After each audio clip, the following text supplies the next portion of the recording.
నమస్కారం. నా TV news వార్తలకు స్వాగతం. ముందుగా వార్తల్లోని ముఖ్యాంశాలు. అక్రిడేషన్ కోతకు వ్యతిరేకంగా హైదరాబాద్ లో జర్నలిస్టుల ఆందోళన. కేబుల్ ఛానళ్ల అక్రిడేషన్ సున్నాకు తగ్గించడంపై నిరసన. జర్నలిస్టుల జీవనాధారంపై దాడి. ఐఎన్పీఆర్ ఎదుట ధర్నా. అక్రిడేషన్ అంశంపై ప్రభుత్వం పునః పరిశీలన హామీ. అంబటి కేసులో భయపడాల్సిన అవసరం లేదన్న ఉండవల్లి. రాజకీయంగా లక్ష్యంగా చేసుకునే కేసులపై విమర్శ. చట్టం ముందు నిజమే నిలుస్తుందని ఉండవల్లి స్పష్టం.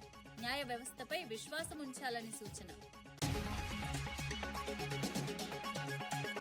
బీఆర్ఎస్ అవినీతిపై కఠిన చర్యలు తప్పవన్న నాయిని రాజేందర్. 10 ఏళ్ల దోపిడీకి చట్టపరమైన శిక్ష ఖాయమని ఎమ్మెల్యే హెచ్చరిక. తప్పుడు ప్రచారానికి పాల్పడితే సహించమని స్పష్టం. పారదర్శక పాలనతో ప్రజల నమ్మకం తిరిగి సాధిస్తామని వ్యాఖ్య. లడ్డూ కల్తీపై రోజుకో మాట మాట్లాడుతున్నారని కేకే రాజు ఫైర్. శాంపిల్స్ అన్ని చంద్రబాబు హయాంలోనివే అని ఆరోపణ. భక్తుల విశ్వాసాలతో రాజకీయాలు తగవు అని వ్యాఖ్య. లడ్డూ వివాదంపై స్పష్టత ఇవ్వాలని డిమాండ్. కృష్ణా జలాలపై తెలంగాణకు అన్యాయం జరిగిందన్న హరీష్ రావు. 80% నీరు ఏపీ వాడుకుందని ఆరోపణ. నీటి హక్కులపై సీఎం ఎందుకు మౌనమని ప్రశ్న. ఇప్పటికైనా పోరాడకపోతే రైతులకు నష్టమని హెచ్చరిక.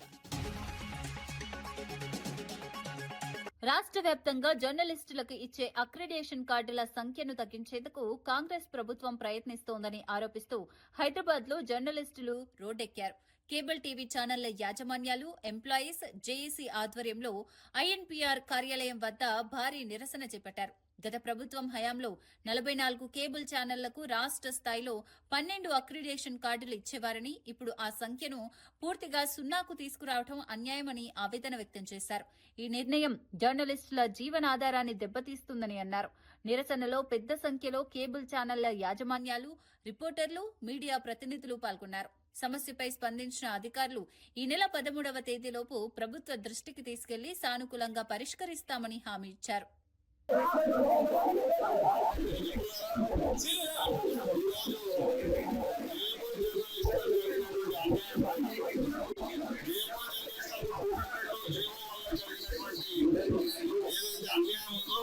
దాన్ని ప్రశ్నించడానికి మనకు న్యాయం జరిగే వరకు దశల వారీగా పోరాటం స్వీకరించుకునే క్రమంలో ఈరోజు మొట్టమొదటగా ఏదైతే మనకు అప్లికేషన్ ఇష్యూ చేసిన సంస్థ ఐఎన్పీఆర్ ముట్టడి కార్యక్రమానికి ఈరోజు తెలంగాణ రాష్ట్ర కేబుల్ జర్నలిస్ట్ జేఏసీ ఆధ్వర్యంలో ఈరోజు ఏదైతే పిలిపించినారో రాష్ట్ర వ్యాప్తంగా జర్నలిస్టులు జర్నలిస్ట్ పక్షాన మేము సంఘీభావంగా వచ్చి దాన్ని సంపూర్ణమైనటువంటి మద్దతు ప్రకటించాం. ఈ రోజు మనం చేసినటువంటి దానికి ఈ రోజు ఏదైతే మనం ఈరోజు ముట్టడి కార్యక్రమానికి తీసుకున్నామో ఈ రోజు అధికారులు ఒకటి నిలదీయడం జరిగింది. 239 జీవోలో ఏ రకంగా అయితే మనం 12 కార్డులు ఇదే ఐఎన్పీఆర్ ద్వారా దాదాపు 45 కేబుల్ ఛానల్ ఇచ్చుకున్నామో అదే రకంగా ఈ రోజు నూతనంగా తీసుకొచ్చిన 252 జీవో ద్వారా కూడా అదే రకమైనటువంటి ప్రక్రియకు మీరు శ్రీకారం చుట్టాలి. ఒకవేళ ఈ రకంగా దాంతో పాటు జిల్లాలలో 4 కార్డుల విధానం ఏదైతే మనం తీసుకున్నామో ఆ 4 కార్డుల విధానాన్ని కూడా మళ్ళీ పునః ప్రవేశపెట్టాలి అనేటటువంటి ప్రధానమైనటువంటి డిమాండ్లతో పాటు కేబుల్ ఛానళ్లకు ఖచ్చితంగా అక్రిడేషన్ కార్డులు ఇవ్వాల్సిందే అంటూ కేబుల్ ఛానల్లో చేసి ధర్నా కార్యక్రమాన్ని నిర్వహించడం శుభపరిణామం. అయితే కేబుల్ ఛానళ్లను ముఖ్యమే వాళ్ళను కనుగోలు చేయాలి, లేక చిన్న చూపు చూడాలని చెప్పి ప్రభుత్వం భావించడం సరైన వైఖరి కాదు. కేబుల్ ఆపరేటర్కి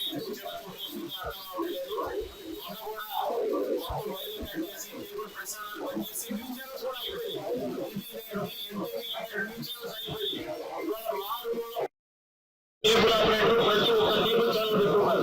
ఆ కేబుల్ ఛానల్స్ మీ ప్రసారాలు, ప్రభుత్వ ప్రసారాలు కూడా ఎంత తరబడి ఇస్తే ఆ లైవ్ కూడా ఎంత తరబడి చూపిస్తా ఉన్నారు. ఇవాళ న్యూస్ ఛానల్ కూడా 1 నిమిషం కూడా ప్రభుత్వ ప్రసారాలు ఇవ్వట్లేదు. వాళ్ళ స్వార్థం కొద్ది ఎక్కడైతే కమర్షియల్ న్యూస్ ఉందో ఈ ఇస్తున్నా తప్ప కేబుల్ ఆపరేటర్ ప్రాంతాల్లో కేబుల్ కస్టమర్కి ఏ విధంగా నచ్చిందో ఆ విధంగా కేబుల్ ఛానల్స్ ప్రతి గ్రామాల్లో జరిగి ప్రభుత్వ పథకాలు కానీ, ప్రభుత్వ న్యూస్ కానీ, ఎమ్మెల్యే న్యూస్ కానీ ప్రసారం చేసి వినియోగదారులు కనిపిస్తా ఉన్నారు. అటువంటి ఛానల్స్ ఇవాళ మీరు నిషేధించాలని చూస్తున్నారు. ఎట్టి పరిస్థితుల్లో ఒక గుర్తింపు కార్డు అనేది ఆ ప్రాంతంలో తెలుగు ఆపరేటర్ కానీ ఆ రిప్రజెంటేటివ్ కానీ అంటే ఇంటర్నేషనల్ కార్డు ఇవ్వకపోతే ప్రభుత్వ ప్రసారాలు ఏ విధంగా ప్రసారం చేస్తాడు? ఆ ప్రభుత్వ కార్యక్రమాలప్పుడు ఎక్కడేసి లేకుండా ఎలా మీ పోలీసులు కానీ మీ ప్రభుత్వ అధికారులు కాబట్టి ఎక్కడేసి యథావిధిగా కొనసాగించాలి. లేకపోతే కేబుల్ తరఫున మా కేబుల్ ఎంఎస్ఓ తరఫున కూడా పూర్తి మద్దతు మేము ప్రకటిస్తా ఉన్నాం. ఎట్టి పరిస్థితుల్లో మొత్తం ఛానల్స్ కూడా బంద్ చేస్తాం. దీర్ఘకాలిక సమస్యలు పక్కన పెట్టడం కోసం లేకపోతే డైవర్ట్ చేయడం కోసం కొత్త రకమైన పాలిటిక్స్ తోటి ఈ పట్టుకొస్తున్నారు. కానీ గత ప్రభుత్వం ఇచ్చినటువంటి దాన్ని ఇంకా ఇంక్రీజ్ తగ్గించాలంటే దాంట్లో నెంబర్ 1 ఇష్యూ అది. రెండోది ప్రతి జర్నలిస్ట్ కి ఉచిత విద్య అవసరం ఉంటుంది, కుటుంబంలో ఉచిత వైద్యం అవసరం ఉంటుంది. అలాగే గౌరవ వేతనం కూడా ముంబైలో ఇక్కడ మన మహారాష్ట్రలో ఇక్కడ కూడా గౌరవ వేతనం ఇవ్వాల్సిన అవసరం ఉంది ఎంతైనా. అలాగే 60 ఏళ్ళు నిండినటువంటి జర్నలిస్టులకి డెఫినెట్ గా ఒక పెన్షన్ సౌకర్యం అనేది గౌరవ వేతనం లాగా ఇంటికి పంపించాల్సిన అవసరం ఉంది. ఈ డిమాండ్లతో మేము ముందుకెళ్తున్నాం. కాబట్టి దీన్ని తెలంగాణ జర్నలిస్టుల సంక్షేమ సంఘం తరఫున మన ఏదైతే ఉందో జేఏసీ తరఫున ఏదైతే మన మిత్రులకు అన్యాయం జరుగుతుందో పూర్తిగా ఈ కేబుల్ నెట్వర్క్స్ మీద దాన్ని మీకు తీవ్రంగా మేము వాళ్ళకి అండగా ఉంటాం. ఎప్పుడైనా సరే అందరికీ అవకాశం ధన్యవాదాలు. గతంలో శాటిలైట్ చదువుతున్న సుమారు 15 సంవత్సరాలు తీవ్రంగా శ్రమించాం. దాని తర్వాత అంటే మనం జర్నలిస్టులే కదా, మన తెలంగాణ ప్రభుత్వం వచ్చింది, నా తెలంగాణ మనకు వచ్చింది, మనం ఇమ్మీడియట్ గా ఛానల్ పెట్టుకోవడం జరిగింది. ఈ తర్వాత ఇప్పటికీ వివరించిన విషయం ఏంటంటే ఇప్పటికీ ఒక అప్డేషన్ విషయమే కాదు, ఒక యాడ్ ఎంపానల్మెంట్ అనేది తెలంగాణ ఏర్పడిన తర్వాత ఎంపానల్మెంట్ అనేది చేయలేదు. అంటే గవర్నమెంట్ నుంచి మనకు జీరో సపోర్ట్, తెలంగాణ మీడియాకు జీరో సపోర్ట్. కావున మనకు ఒక యాడ్ వచ్చింది, దాని పైగా వస్తూ ఉంటుంది. గత ప్రభుత్వం మనకు పూర్తి స్థాయి అప్డేషన్స్ అనేది సమర్పించింది. దాంతో పాటు మన జిల్లాలలో ప్రతి జర్నలిస్ట్ అప్డేషన్ అనేది మనం సమర్పించడం వల్ల ఏమైందంటే దాంట్లో ఆ జర్నలిస్ట్ అనేది జాయిన్ అవ్వడం జరిగిందని మనకు అప్డేషన్ వస్తుంది. ఏదో కేబుల్ ఛానల్స్ తరఫున రావడం జరిగింది. కానీ ఈ స్థితి ఇప్పుడు ఏమైనా అంటే అప్డేషన్స్ అక్కడ ఎవరో పోయి 3 నెలలు ఇస్తే టిక్ కొడతారు, ఆ జిల్లాలో అప్డేషన్స్ ఇచ్చారు. సో ఇలాంటివి వచ్చేవడం జరుగుతూ ఉంది. తెలంగాణ జర్నలిస్టుల పైన జరుగుతుంది, గమనించాలి. అలాగే ఆంధ్ర మీడియాని వీళ్ళు ఎంకరేజ్ చేసే విధంగా ప్రభుత్వం కానీ సంబంధిత మీసలు కానీ గమనించి పూర్తిగా పాత జీవనం కొనసాగించాలి. అలాగే అల్లంనారాయణ సార్ ఉన్నప్పుడు పూర్తిగా మేము ఇక్కడ ఎక్కడ వచ్చినా సరే సార్ మాకు ఇక్కడ అప్డేషన్ రాలేదు, వెరిఫికేషన్ చూపించారు. తెలంగాణ ఉద్యమం పేరుతో అధికారంలోకి వచ్చిన బీఆర్ఎస్ నేతలు 10 ఏళ్ల పాలనలో అడ్డగోలుగా దోపిడీ చేశారని వరంగల్ పశ్చిమ ఎమ్మెల్యే నాయిని రాజేందర్ రెడ్డి విమర్శించారు. ఇప్పటికీ ప్రజలను మోసం చేస్తూ తప్పుడు ప్రచారం చేస్తున్నారని ఆరోపించారు. అవినీతికి పాల్పడిన బీఆర్ఎస్ నాయకులపై ప్రజాప్రభుత్వం కఠిన చర్యలు తీసుకుని తప్పనిసరిగా శిక్ష విధిస్తుందని స్పష్టం చేశారు. గత పాలనలో జరిగిన అక్రమాలు ఒక్కొక్కటిగా బయటపడుతున్నాయని తెలిపారు. ప్రజల ఆశల్ని ద్రోహం చేసిన నేతలకు రాజకీయంగా మాత్రమే కాకుండా చట్టపరంగానూ గుణపాఠం చెబుతామని హెచ్చరించారు. తెలంగాణ అభివృద్ధిని అడ్డుకున్న వారిని ప్రజలు ఎప్పటికీ క్షమించరని అన్నారు. పారదర్శక పాలనతో ప్రజల నమ్మకాన్ని తిరిగి సాధించడమే కాంగ్రెస్ ప్రభుత్వ లక్ష్యమని స్పష్టం చేశారు. అప్పుడు లెటర్ పెట్టిరు కదా, అవన్నీ కూడా తీయండి అన్న. 1000 కోట్ల రూపాయలండి ప్రజల సొమ్ము. నా కొడుకులు మళ్ళీ వీళ్ళేదో సంసార తీరుగా వీళ్ళే దేశం మీద పడి ఓవని కుక్కలు తిన మరుగుతున్నారు. మేము కూడా ముఖ్యమంత్రి గారిని రిక్వెస్ట్ చేస్తున్నాం, ఇక మాకు కూడా ఓపికలు లేవు. ప్రజలు మనని ఈ దొంగలని జైల్లో పెడతామని కసితోటి కోపంతో మనకు ఓట్లేసి మన అధికారంలో తీసుకొచ్చింది. దీనికి ఫాస్ట్ ట్రాక్ పెట్టి ఈ దొంగలని త్వరలో కనుక జైల్లో పెట్టకపోతే ఉనికికి ప్రమాదం ఉన్నది, తెలంగాణ వ్యవస్థకే ప్రమాదం ఉన్నది. ఆంధ్రోలు దోసుక తిన్నారు అని చెప్పిన కానీ ఆంధ్రోలు 10% తింటే నా కొడుకులు 100% తిన్నారు. ఒక్కొక్కడు రుబ్రోళ్ళు ఉన్నట్టున్నాడు, గుండ్రగా 1000 కోట్లు తిని ఎట్లున్నాడు. ఇక్కడ పేర్లు వద్దు లేదు కానీ ఒక్కొక్కడు ఇట్లా గుండ్ర ఈ కత్తలు ఉబ్బి ఆ ఏసీల సల్లగా దిగక ఈ నా కొడుకులు వీళ్ళ ఉల్టా మాట్లాడుతున్నారే. సారీ టు సే, నేను ఎందుకు ఈ భాష మాట్లాడవలసి వస్తుందంటే నిన్న ముఖ్యమంత్రి గారి గురించి మాట్లాడిన భాష అంతకుముందు ఏకంగా రాహుల్ గాంధీ గారిని అవులా అంటాడు. వీడు అవులా సంఘానికి అధ్యక్షుడు వీనయ్య, వీళ్ళు అవులా అంటాడు. ఏందా వీడు ఎలక్షన్లు అయిపోగానే తెలంగాణ రాగానే పోయి కుటుంబం పోయి కాలు పట్టుకోలే, ఫోటోలు లేవా, మీడియా లేదా? అసలు మీరు ఏం చేస్తుర్రా, ఏం మాట్లాడుతున్నారు? అసలు మీ చేతలకు పొంతనకు ఏమన్నా ఉన్నదా? వీళ్ళు చేసేదాళ్ళు ఒకటి ఆ తిన్న 119 మంది ఉన్నారు కదా, 119లో 70-80 మంది 80 మంది ఉండొచ్చు ఉదాహరణకు. ఒక్కొక్కడు 10,000 కోట్లకు ఉన్నాడు. ఆ డబ్బులు పెట్టి ఆడిస్తున్నారు. ప్రజలను పెట్టి ఏమంటే వీళ్ళని వాళ్ళని మోసం చేయడానికి ఆ డబ్బులతో తప్ప వీళ్ళు నిజమైన శక్తి ఉంటే పార్లమెంట్లో డిపాజిట్లు ఎందుకు పోయినా వీళ్ళకి చెప్పండి జవాబు. సర్పంచ్ ఎలక్షన్లో సింబల్ లేదు కాబట్టి మేము వచ్చినామని ఏదో చెప్పబోతుంటాడు. ఏదో వచ్చినా మేమే చెప్పమంటాడు. మేము ముఖ్యమంత్రి గారిని నిజంగా కూడా మేము కలిసి రిప్రజెంటేషన్ ఇవ్వదలుచుకున్నాం, కొందరు ఎమ్మెల్యేలను కూడా కలిసి. కేంద్ర ప్రభుత్వం తీసుకుంటున్న తప్పుడు నిర్ణయాలతో తెలంగాణకు అన్యాయం జరుగుతుంటే సీఎం రేవంత్ రెడ్డి ఎందుకు స్పందించడం లేదని జాగృతి అధ్యక్షురాలు కల్వకుంట్ల కవిత ప్రశ్నించారు. రాష్ట్ర ప్రయోజనాల విషయంలో ముఖ్యమంత్రి మౌనం వహించడం అనుమానాలకు తావిస్తోందని అన్నారు. కేంద్రం నుంచి రావాల్సిన నిధులు, హక్కుల విషయంలో బలంగా పోరాడాల్సిన అవసరం ఉందని సూచించారు.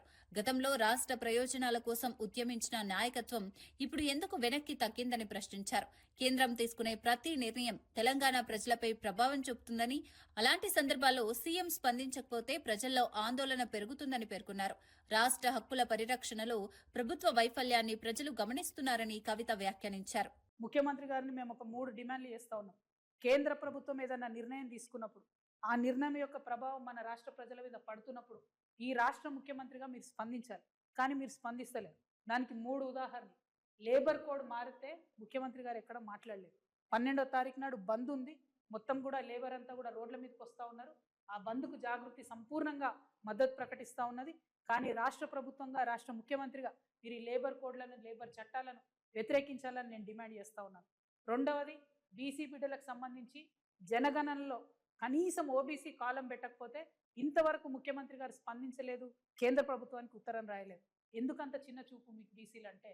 42% బిల్లులు పెడుతున్నామని మోసం చేశారు. ఒక్కసారి కూడా అఖిలపక్షాన్ని మోడీ గారి దగ్గర తీసుకుపోలేదు. ఇప్పుడు ఓబీసీ కాలం లేకున్నా కూడా కనీసం మీరు మాట్లాడతలేరంటే మీరు కేంద్రానికి సహకరిస్తున్నారని బీసీ బిడ్డలు అనుకోవాల్సి వస్తుంది. కాబట్టి దీని మీద మీ స్టాండ్ ఏందో కేంద్రానికి ఉత్తరం రాయవలసిందిగా ముఖ్యమంత్రి గారు నేను డిమాండ్ చేస్తా ఉన్నాను. ఇక చివరిది, అత్యంత పేదవాళ్లకు ఉపయోగపడేటటువంటి ఉపాధి హామీ పథకం, పువరెస్ట్ ఆఫ్ ద పువర్కి అందేటటువంటి పథకం, దానిలో 40% రాష్ట్రాలు పెట్టుకోవాలని కేంద్ర ప్రభుత్వం మన మీద బండరాయి ఎత్తేసి, నిజానికి పెట్టుకోగలుగుతామా? రాష్ట్రాలు పెట్టుకోలేని పరిస్థితి ఉంది.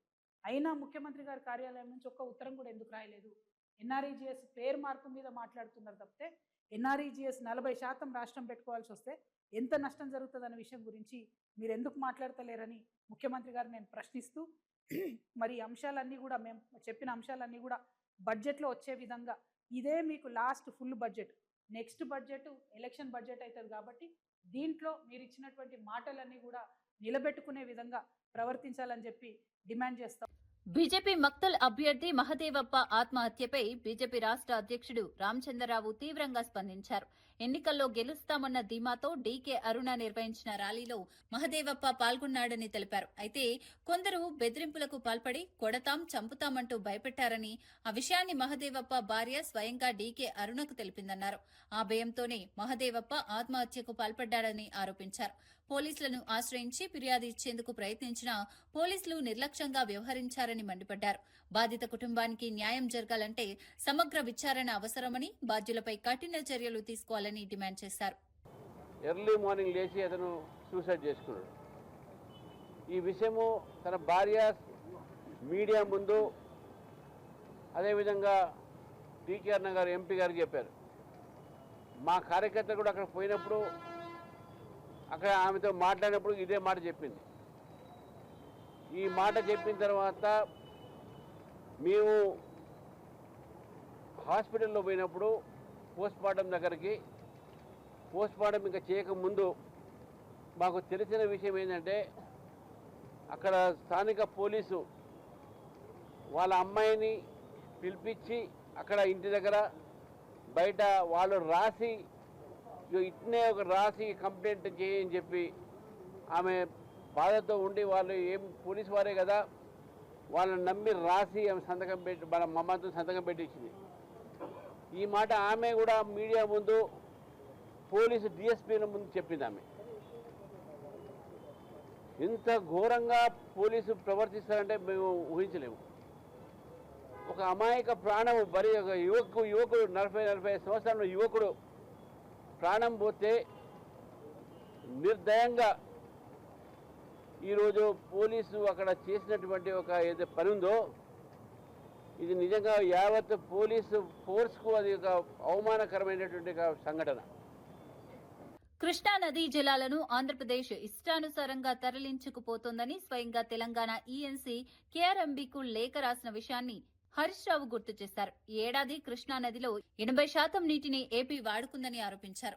అంత జరుగుతున్న సీఎం రేవంత్ రెడ్డి ఏం చేస్తున్నారని తీవ్ర వ్యాఖ్యలు చేశారు. రాష్ట్రానికి రావాల్సిన నీటిపై ప్రభుత్వం ఎందుకు పోరాటం లేదని ప్రశ్నించారు. నీటి వాటా విషయంలో అలసత్వం వహిస్తే భవిష్యత్తులో తెలంగాణ రైతులు తీవ్రంగా నష్టపోతారని హెచ్చరించారు. గతంలో నీటి హక్కుల కోసం బీఆర్ఎస్ ప్రభుత్వం గట్టిగా పోరాడిందని తెలిపారు. ఇప్పుడు అదే స్థాయిలో పోరాటం చేయకపోతే రాష్ట్ర ప్రయోజనాలు దెబ్బతింటాయని హరీష్ రావు స్పష్టం చేశారు. 6 రోజుల దాకా ఈఎన్సీ పోస్టును నింపలేదు, ఖాళీగా పెట్టింది. ఇన్ఛార్జ్ అని ఇవ్వచ్చు కదా, ఎవరికో ఒకరికి ఇన్ఛార్జు ఇవ్వలేదు, ఆ పోస్టును భర్తీ చేయలేదు. ఇది ఎంత ఇంపార్టెంటు. ఒకవైపు లెక్కకు మించిన నీళ్ళు ఆంధ్రప్రదేశ్ తీసుకుపోతుంది. ఆంధ్రప్రదేశ్ యొక్క ఈ వాటర్ ఇయర్లో వాటర్ కోట 2 రోజుల్లో ముగుస్తుంది. ఆ తర్వాత దాన్ని పరిశు ఎవరు చేయాలి? Who is the member? Is the ENC. ENC is the member of the KRMB. ఆ ఈఎన్సీ పోస్టు ఖాళీ అయితే వారం 10 రోజుల పాటు ఆ పోస్టే నింపలేదు, కనీసం ఇన్ఛార్జ్ ఇవ్వలేదు. ఎప్పుడు ఇచ్చింది తెలుసా? మన మీడియా, మీరు ప్రముఖ దినపత్రికలు, కొన్ని టీవీ ఛానళ్ళు వారం రోజులుగా ఈఎన్సీ పోస్టు ఖాళీ అని బ్యానర్లు పెట్టి పత్రికలు టీవీలు ఘోషిస్తే అప్పుడు మొద్దునిద్ర లేసింది ఈ ప్రభుత్వం. ఇప్పుడు కేఆర్ఎంబి బోర్డు మీటింగ్ తక్షణమే పెట్టాలన్నారు. బోర్డు మీటింగ్లు పెట్టించుకొని పరిస్థితి ఎవరిది? బాధ్యత ఎవరిది? పెడితే ఆ బోర్డులో మెంబర్ ఎవరు? ENC is the member. అంటే బోర్డు మెంబరే ఖాళీగా పెట్టిండ్రు. నీళ్ళ కోట అయిపోయినాక దాన్ని పరిశూ చేయాల్సిన ఈఎన్సీ పోస్ట్నే మీరు ఖాళీగా పెట్టినారు. అంటే మీ పరిస్థితి ఎట్లుందంటే, మరి ఆ ఖాళీ ఎందుకు పెట్టినరు? మీ వాటాలు కుదరలేదా? మీ కమిషన్లు కుదరలేదా? లేదా ముఖ్యమంత్రికి మంత్రికి మధ్య మరి మాట కుదరలేదా? కారణం ఏదైనా ఈఎన్సీ పోస్టు వారం రోజులు ఖాళీ పెట్టడం అంటే ఎంత బాధ్యత రహిత్యం, లెక్కలేనితనం. రాష్ట్ర ప్రయోజనాలంటే పట్టదు ఈ ప్రభుత్వానికి.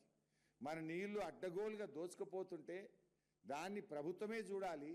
కనీసం చూస్తున్న ఈఎన్సీ పోస్టు కూడా ఖాళీగా పెట్టినటువంటి పరిస్థితి ఈరోజు ఈ రాష్ట్రంలో. అంబటి రాంబాబు వ్యవహారంపై మాజీ ఎంపీ ఉండవల్లి అరుణ్ కుమార్ స్పందించారు. న్యాయవాదిగా అనుభవం ఉన్న వ్యక్తిగా అంబటి రాంబాబు ఈ కేసులో భయపడాల్సిన అవసరం లేదని చెప్పారు. కేసులో బలమైన ఆధారాలు లేవని, రాజకీయంగా లక్ష్యంగా చేసుకుని వ్యవహారం నడుస్తోందని అభిప్రాయం వ్యక్తం చేశారు. ప్రభుత్వాలు మారినప్పుడు రాజకీయ ప్రత్యర్థులపై కేసులు పెట్టడం కొత్త కాదని, కానీ చట్టపరంగా నిజం నిలబడితేనే శిక్ష సాధ్యమవుతుందని స్పష్టం చేశారు. ప్రజల్లో భయాందోళనలు సృష్టించేందుకే ఇలాంటి కేసులు తెరపైకి వస్తున్నాయని విమర్శించారు. న్యాయ వ్యవస్థపై విశ్వాసం ఉంచాలని, చట్టం తన పని తాను చేస్తుందని ఉండవల్లి వ్యాఖ్యానించారు. ఈ వ్యాఖ్యలు రాజకీయ వర్గాల్లో చర్చకు దారితీశాయి. అవతల ఆయన ఉంటాడు, అవతల ఉంటాడు, ఫోన్లో మాట్లాడుకోవటం. ఇంత పూర్వం నేను చాలాసార్లు సెంట్రల్ జైల్లో విజిటర్స్ని చూడడానికి వచ్చాను. నేను సెంట్రల్ జైల్లో రిమాండ్లో ఉన్నాను. కానీ ఈ కండిషన్స్ అన్ని మారుతూ వచ్చాయి కదా. ఇప్పుడున్న దాంట్లో పెద్ద ఎక్కువగా మాట్లాడుకోవడానికి అవకాశం లేదు. ఫోన్లోనే అటే ఫోన్లో ఆయన మాట్లాడుతున్నాడు, ఇటే ఫోన్లో మనం మాట్లాడాలి. ఆయన ఏమీ కంప్లైంట్, నాతో అయితే ఏం కంప్లైంట్ చెప్పలేదు. బాగానే ఉన్నాడు, ఆరోగ్యంగా ఉన్నాడు, నవ్వుతూ హ్యాపీగా ఉన్నాడు ప్రతిదీ. ఎందుకంటే అతను కూడా లాయర్ కదా, అతనికి తెలుసు ఈ కేసులో పస ఎంత ఉందో. ఈ కేసు వల్ల వాళ్ళ పార్టీకి, అతనికి వ్యక్తిగతంగా కూడా చాలా బెనిఫిట్ జరిగిందని అనుకుంటున్నాను. ఎందుకంటే కక్ష సాధింపు ధోరణితోటి చేసినటువంటి ప్రయత్నం అని క్లియర్గా అర్థమైపోతుంది. కనీసం అక్కడ ఇంటి మీద దాడి చేస్తుంటే 6 గంటల సేపు మనం అందరం చూసాం కదా. వాళ్ళని కనీసం ఏ మేజిస్ట్రేట్ ముందో హాజరుపరిచి చిన్న డ్రామా అన్నా చేయవలసింది. స్టేషన్ బెయిల్ ఇచ్చి పంపించారు. ఆర్సన్ కేసులో. ఆర్సన్ కేసు అంటే ఇంటి మీదకి మంటలు వచ్చేలాగా పెట్రోల్ బాంబులు విసిరితే దాంట్లో స్టేషన్ బెయిల్ నేను ఎప్పుడు వినలేదు. అలాగే తిట్టాడన్న కేసులో తీసుకొచ్చి అప్పుడే 2 వారాలు అయిపోయినట్టుంది. తీసుకొచ్చి సెంట్రల్ జైల్లో పెట్టడం ఇది టూ మచ్ అనమాట. ఫస్ట్ ఆఫ్ ఇట్స్ కైండ్ అనుకుంటున్నాను.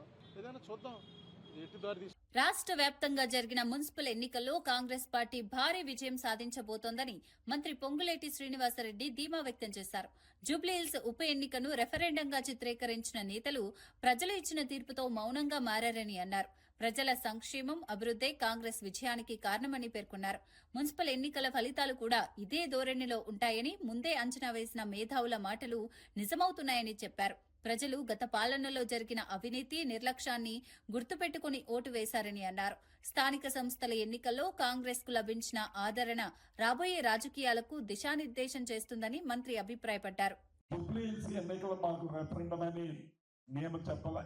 ఆ ఎన్నికల్లో కాంగ్రెస్ పార్టీ అర్బన్లో కూడా కాంగ్రెస్ పార్టీ అభ్యర్థిని ఎలా దీవించారో రాష్ట్ర ప్రజలు గమనించారు. దాన్ని జీర్ణించుకోలేని ఈ ప్రభుత్వం గ్రామ పంచాయతీ ఎన్నికల్లో అదే ఫలితాలు కాంగ్రెస్ పార్టీకి వస్తాయని ముందే తెలిసి సైలెంట్ అయ్యారు. ఇప్పుడు కూడా మీరు అబ్జర్వ్ చేయండి, వారి టెంపరమెంట్ కి, వారి భాషా వేషానికి ఈ మున్సిపల్ ఎన్నికల్లో వారు 1-2 సార్లు నోరు స్లిప్ అయ్యారు. ఇది మాకు రెఫరెండము, ఇది సెమీఫైనల్స్ అని మళ్ళీ టక్కన నేలకు ఖర్చుకొని ఏ సభలో కూడా సెమీఫైనల్స్ అని కానీ ఇది మాకు రెఫరెండం అని కానీ మాట్లాడటం బంద్ చేశారు. ఈ మున్సిపల్ ఎన్నికల్లో ఫలితాలు ఎలా రాబోతున్నాయి అనటానికి మనకంటే ముందే పసిగట్టిన ఆ మేధావులు అందుకే ఇప్పుడు సైలెంట్ గా ఉన్నారు. అంటే దీనికి కారణం ఒక్కటే, రాష్ట్ర వ్యాప్తంగా కాంగ్రెస్ పార్టీ ఏవైతే అభివృద్ధి సంక్షేమ కార్యక్రమాలు చేసిందో, ఏదైతే చెప్పిన ప్రతి మాటని పేదవాడికి అందిస్తుందో, అభివృద్ధిని గ్రామీణ ప్రాంతాలతో పాటు పట్టణ ప్రాంత ప్రజలకు కూడా ఎలా అందిస్తుందో వాటి ఫలితాలే రేపు రాబోయే మున్సిపల్ కార్పొరేషన్ ఎన్నికల ఫలితాలు. సిద్దిపేటలో అండర్ గ్రౌండ్ డ్రైనేజీ పనులపై కల్వకుంట్ల కవిత చేసిన వ్యాఖ్యలను టీపీసీసీ అధికార ప్రతినిధి డాక్టర్ చరణ్ కౌశిక్ యాదవ్ ఖండించారు. ఈ పనులు 2015లో బీఆర్ఎస్ ప్రభుత్వ హయాంలో ప్రారంభమయ్యాయని, వాటి కొనసాగింపుగా 2025లో కేంద్రంలోని బీజేపీ ప్రభుత్వం నిధులు విడుదల చేసిందని వివరించారు. ఈ విషయంలో కాంగ్రెస్ ను అనవసరంగా లాగటం రాజకీయ కక్ష సాధింపేనని అన్నారు. బీఆర్ఎస్ నేతలు తమ వ్యక్తిగత రాజకీయ లాభాల కోసం కాంగ్రెస్ పై ఆరోపణలు చేయటం సమంజసం కాదని వ్యాఖ్యానించారు. అభివృద్ధి పనుల విషయంలో వాస్తవాలను ప్రజలకు చెప్పాలని, తప్పుదారి పట్టించే వ్యాఖ్యలు చేయవద్దని సూచించారు. ఈ అంశం రాజకీయంగా మరోసారి చర్చకు వచ్చింది.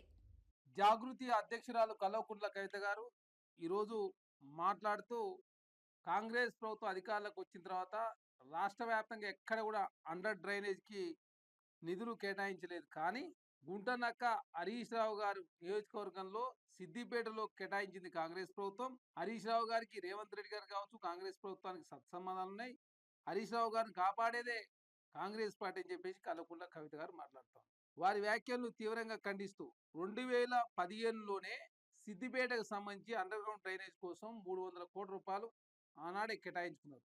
2015లో ఎవరున్నారు ముఖ్యమంత్రిగా? కల్వకుంట్ల చంద్రశేఖరరావు గారు ఉన్నారు. దానిలో భాగంగా ఇటీవల అక్టోబర్ 2025లో అదనంగా 141 కోట్ల రూపాయలు కేంద్ర ప్రభుత్వము ఇక్కడ నిధులు కేటాయించింది. కంటిన్యూషన్లో భాగంగా అది కేంద్ర ప్రభుత్వానికి పథకానికి సంబంధించినటువంటి వ్యవహారం. మొదటగా 2015లో 300 కోట్ల రూపాయలు ఇచ్చారు. 2025లో కంటిన్యూషన్లో భాగంగా కేంద్ర ప్రభుత్వం 141 కోట్ల రూపాయలు ఇస్తే మీరు అనాల్సింది భారతీయ జనతా పార్టీని. కానీ దాన్ని కాంగ్రెస్ పార్టీకి ఆపాదించే ప్రయత్నం కల్వకుంట్ల కవిత గారు చేస్తూ ఉన్నారు. కల్వకుంట్ల కవిత ఎంతసేపు హరీష్ రావు గారికి కాంగ్రెస్ పార్టీ లింకు పెట్టే ప్రయత్నం. హరీష్ రావు గారు, కేటీఆర్ గారు బీఆర్ఎస్ పార్టీ శ్రేణులేమో కాంగ్రెస్ పార్టీకి కల్వకుంట్ల కవిత గారిని మొత్తం నడిపిస్తుంది కాంగ్రెస్ పార్టీ అని చెప్పి లింకు పెట్టే ప్రయత్నం. ఏదన్నా కాంగ్రెస్ పార్టీకి ఆపాదించే ప్రయత్నం కల్వకుంట్ల కవిత గారు చేస్తూ ఉన్నారు, బీఆర్ఎస్ పార్టీ చేస్తూ ఉంది. దయచేసి మీ వ్యక్తిగతాలు ఏమైనా ఉంటే మీరు మాట్లాడుకోండి. అనవసరంగా సిద్దిపేట అండర్ గ్రౌండ్ డ్రైనేజ్ సంబంధించి ఆనాడు కేసీఆర్ గారి ప్రభుత్వంలో 300 కోట్ల రూపాయలు ఇస్తే అది కేంద్ర ప్రభుత్వానికి సంబంధించిన పథకం. దానిలో భాగంగా శ్రీశైలానికి కాలినడకన వచ్చిన భక్తులపై లాఠీ చార్జ్ జరగడాన్ని మాజీ మంత్రి వెల్లంపల్లి శ్రీనివాస్ తీవ్రంగా ఖండించారు. కనీస సౌకర్యాలు కల్పించడంలో కూటమి ప్రభుత్వం విఫలమైందని విమర్శించారు. పండుగల సమయంలో భక్తులకు రక్షణ కల్పించాల్సిన బాధ్యత ప్రభుత్వానిదేనని అన్నారు. భక్తులపై దాడులు, తొక్కిసలాటలు జరగడం ప్రభుత్వ వైఫల్యానికి నిదర్శనమని పేర్కొన్నారు. శ్రీవారి దర్శనానికి వచ్చే భక్తుల భద్రతపై ప్రత్యేక దృష్టి పెట్టాల్సిన అవసరం ఉందన్నారు. ఇలాంటి ఘటనలు పునరావృతం కాకుండా తక్షణ చర్యలు తీసుకోవాలని డిమాండ్ చేశారు. ఈ ఘటనపై భక్తుల్లో కూడా ఆందోళన వ్యక్తమవుతోంది. ఇప్పటికే తిరుమల తిరుపతి దేవస్థానంలో మీరు చేసిన అపచారాలు కావచ్చు, మీరు చేసిన దుర్మార్గపు పాలన కావచ్చు, భక్తులు తిరుపతి రావాలంటే భయపడే పరిస్థితి.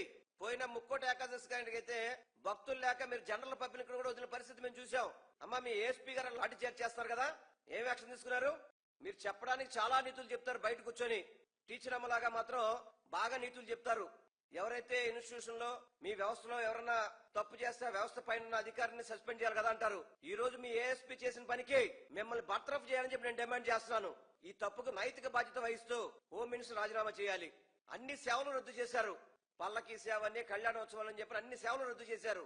అయినా గానీ భక్తులకు సౌకర్యం కల్పించే పరిస్థితి లేదు. మీరు చెప్తారు ఏ టెక్నాలజీ అని చెప్పని, లేకపోతే మేము ఆన్లైన్ లో మేము ఇచ్చేస్తున్నాం అని చెప్పని అనేక డబ్బాలు కొడతారు కదా. మరి ఆ డబ్బాలన్నీ ఏవే పని ఈ రోజు పవన్ కళ్యాణ్ గారు కూడా నేను సూటిగా ప్రశ్నిస్తున్నా, మీకు బాధ్యత లేదా? ఈ 30-40 రోజుల నుంచి కుదించిన వారం రోజులు కుదించినందుకు మీరేం సమాధానం చెప్తారు? అది అటవీ శాఖ పరిధిలో ఉంటది. నిన్న ఒక అధికారులు సమన్వయ లోపం, పోలీసులకి, ఎండోమెంట్ డిపార్ట్మెంట్ కి, అటవీ శాఖకి, రెవెన్యూలకి ఎక్కడ కూడా సమన్వయం లేదు. కలవని జంతుకోవని కలిసినట్టు మీరు షో చేయడం, పబ్లిసిటీ చేయడం తప్ప భక్తులకి సౌకర్యాలు కల్పించడంలో పూర్తిగా కూడా ఏ పండగ వచ్చినా గానీ భక్తుల మీద దాడులు, భక్తులు చనిపోవడం ఈ కూటమి ప్రభుత్వానికి ఆనవాయితీగా. తిరుమల లడ్డు కల్తీ నెయ్యి అంశంపై విశాఖ జిల్లా వైఎస్ఆర్సీపీ అధ్యక్షుడు కేకే రాజు తీవ్ర వ్యాఖ్యలు చేశారు.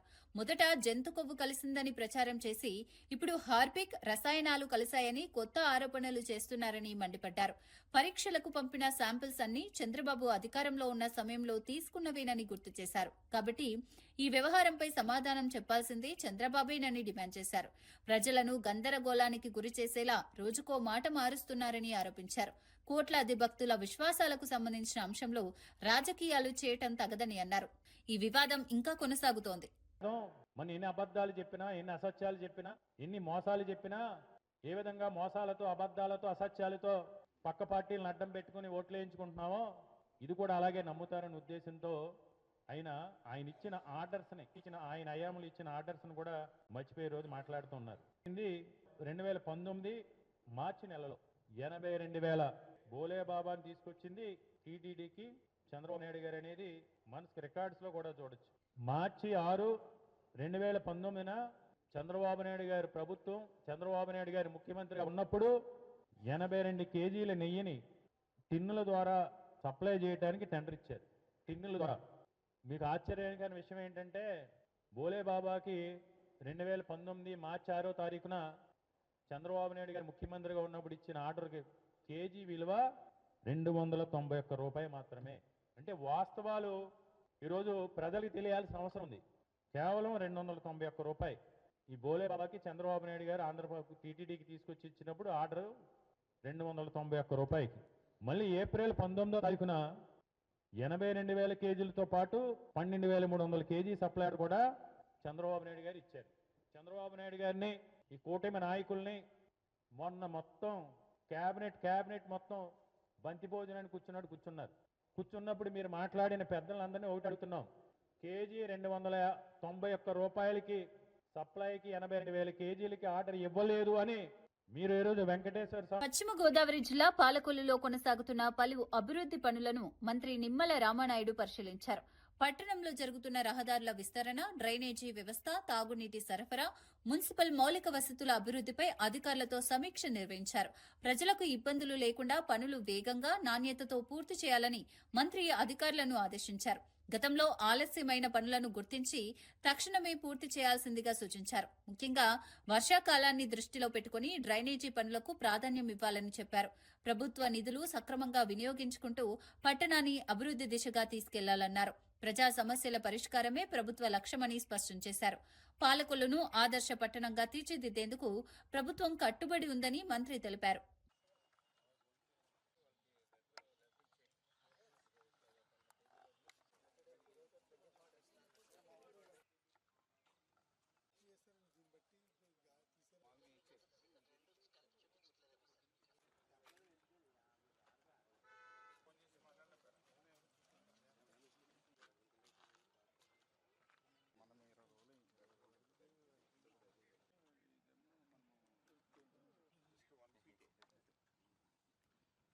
విధంగా 1,50 లక్షల రూపాయలతోటి మరి యొక్క సుందరీకరణ, అదేవిధంగా బండ బలోపేతం చేయడం విత్ సెక్యూరిటీ ఇవన్నీ కూడా కల్పిస్తూ ఈ కార్యక్రమం తీసుకుని దాన్ని ఈరోజు కూడా పరిశీలించి ఏజెన్సీకి, అధికారులకి సూచనలు ఇవ్వడం జరిగింది. అదేవిధంగా ప్రభుత్వ ఆసుపత్రి దగ్గర కూడా 1,50 లక్షల రూపాయలు urban development authority Eluru funds తోటి అక్కడ కూడా గ్రీనరీ, ల్యాండ్స్కేపింగ్, క్యాంటీన్, బెంచింగ్ ఇవన్నీ కూడా వాళ్ళకు కూడా ఇప్పుడు ఎక్కడ ఏమి రావాలనే దాని మీద ఇచ్చినటువంటి డైరెక్షన్స్ అన్ని కూడా అక్కడ కూడా ఇవ్వడం జరిగింది. అదేవిధంగా క్రిస్టియన్ బరెల్ గ్రౌండ్కి సంబంధించి మరి అక్కడ కూడా ఫిల్లింగ్ పూర్తయింది. తర్వాత ఏదైతే స్ట్రక్చర్స్ ఉన్నాయి ఆ స్ట్రక్చర్స్ని ఎక్కడ ఎట్లా, అదేవిధంగా ఏ రకంగా అయితే అక్కడ గ్రీనరీ రావాలి, ల్యాండ్స్కేపింగ్ ఎక్కడ రావాలి అనేటువంటిది వాళ్ళ సంఘ పెద్దలతోటి అక్కడ ముఖ్య నాయకులతో కూడా మాట్లాడి అక్కడ కూడా కొంత క్లియరెన్స్ ఇవ్వడం జరిగింది. ఇట్లా వారం కూడా జరుగుతున్నటువంటి పనుల్ని స్వయంగా తెలుగుదేశం, జనసేన, బీజేపీ నాయకులతో కలిసి పర్యవేక్షిస్తూ ఎప్పటికప్పుడు మనం చేసేటువంటి పని కూడా 10 మందికి ఉపయోగపడే విధంగా ఉండాలనేటువంటి ఆలోచనతోటే మరి శ్రమించి పనిచేస్తున్నాం. దేశ భద్రత, మాదక ద్రవ్యాల నిర్మూలనే లక్ష్యంగా సిఐఎస్ఎఫ్ జవాన్లు చేపట్టిన సైకిల్ ర్యాలీ ఒంగోలుకు చేరుకుంది. తీర ప్రాంత ప్రజల్లో అవగాహన ఉంచే ఉద్దేశంతో ఈ ర్యాలీ నిర్వహిస్తున్నట్లు అధికారులు తెలిపారు. డ్రగ్స్ వినియోగం వల్ల సమాజానికి కలిగే నష్టాలను వివరిస్తూ యువత చెడు మార్గాలకు దూరంగా ఉండాలని జవాన్లు పిలుపునిచ్చారు. దేశ భద్రతలో ప్రతి పౌరుడి పాత్ర కీలకమని గుర్తు చేశారు. ఒంగోలు నుంచి తదుపరి ప్రాంతాలకు ఈ ర్యాలీ కొనసాగనుంది. ప్రజలు కూడా ఈ ఉద్యమానికి మద్దతివ్వాలని సిఐఎస్ఎఫ్ అధికారులు కోరారు. శాంతి భద్రతలు, యువత భవిష్యత్తు రక్షణ కోసమే ఈ కార్యక్రమం అని తెలిపారు. ప్రజల నుంచి మంచి స్పందన లభిస్తోందని, ఇలాంటి అవగాహన కార్యక్రమాలు సమాజంలో సానుకూల మార్పు తీసుకువస్తాయని జవాన్లు ఆశాభావం వ్యక్తం చేశారు.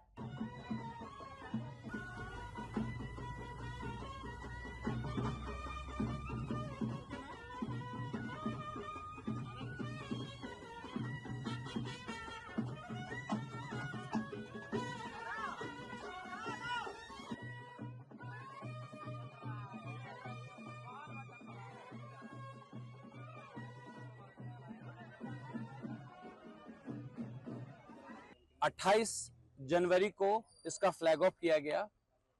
दो भारत के जितने हमारे दो तट हैं, पूर्वी तट और पश्चिमी तट, east coast of the India and west coast of the India, दोनों साइड से हमारे साइकिलिस्ट की 70 की टीमें शुरू की गई हैं।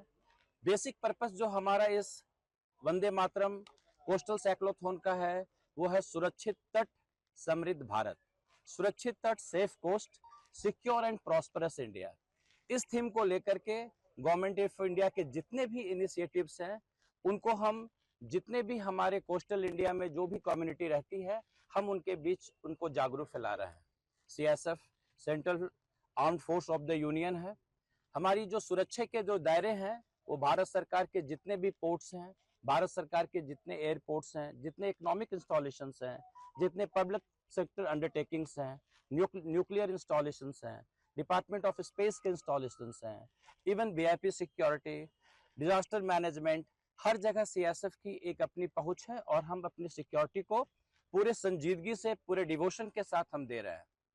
हमारे बल के महानिदेशक महोदय द्वारा एक बहुत ही अच्छा पहल किया गया कि 2026 में जब वंदे मातरम का 150 साल पूरा हो रहा है, 1875 में वंदे मातरम की जो पहली पंक्ति है हमारे आदरणीय कवि, जो पूजनीय कवि थे बंकिम चंद्र चट्टोपाध्याय के द्वारा सिंह किया गया था, और आज 150 साल उस जो भी पोयम के होने वाले हैं, तो जो उनका कॉन्सेप्ट था कि हम अपने भारत మాతృభూమి को क्या। అసెంబ్లీ సమావేశాలకు వైఎస్ జగన్ తో సహా అందరం హాజరవుతున్నామని మాజీ మంత్రి బొత్స సత్యనారాయణ వెల్లడించారు.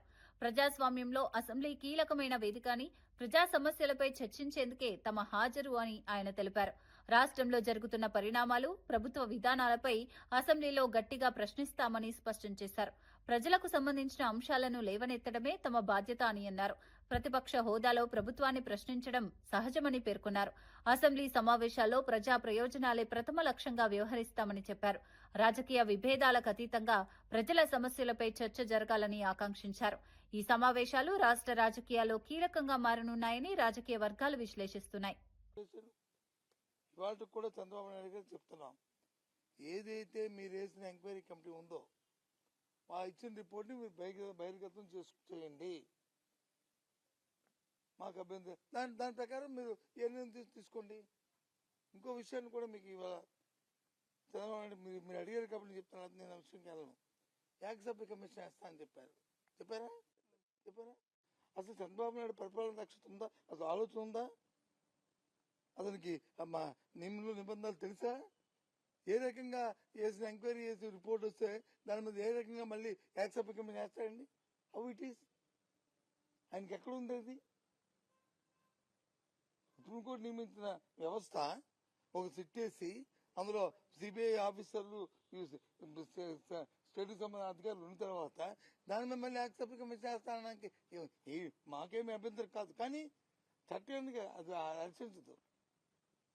మరి ఎందుకు ఆ విషయాన్ని మళ్ళీ మర్చిపోయి వదిలేసాడంటే ఏది నోటుకొస్తే చెప్పడం, ఏది నోటుకొస్తే మాట్లాడడం, అమ్మాయికి అనుకునేట్టు రాష్ట్రపతి అందరూ మేమందరూ ఏ రకంగా ఎలాగ ఎప్పుడు అందుకు చెప్తున్నాను. కాబట్టి చాలా తొందరపాటులో ఉన్నాడు అతను వచ్చి పరిపాలన వచ్చి గాలి కుదిసి ప్రెస్టేషన్ ఎందుకున్నాడో అర్థం అవ్వట్లేదు. స్థానం కోల్పోతున్నాడు రోజు రోజుకి. ఇది మంచిది కాదు, రాష్ట్రానికి మంచిది కాదు. ఆయన వ్యక్తిగతంగా మంచిగా చేయడానికి పక్క పడేస్తే రాష్ట్రానికి మంచిది కాదు. ఓకేనా? రేపు వస్తున్నాం కదా. తనపై వచ్చిన ఎన్నికల ప్రవర్తనా నియమావళి ఉల్లంఘన ఆరోపణలను మంత్రి అడ్లూరి లక్ష్మణ్ ఖండించారు. తాను ఎన్నికల ప్రచారానికి వెళ్లలేదని, ధర్మపురిలో జరిగిన ఒక ఆధ్యాత్మిక కార్యక్రమానికి మాత్రమే హాజరయ్యానని స్పష్టం చేశారు. కొందరు కావాలని తన కాన్వాయ్ వీడియోలను చిత్రీకరించి తప్పుదోవ పట్టించే ప్రచారం చేస్తున్నారని ఆరోపించారు.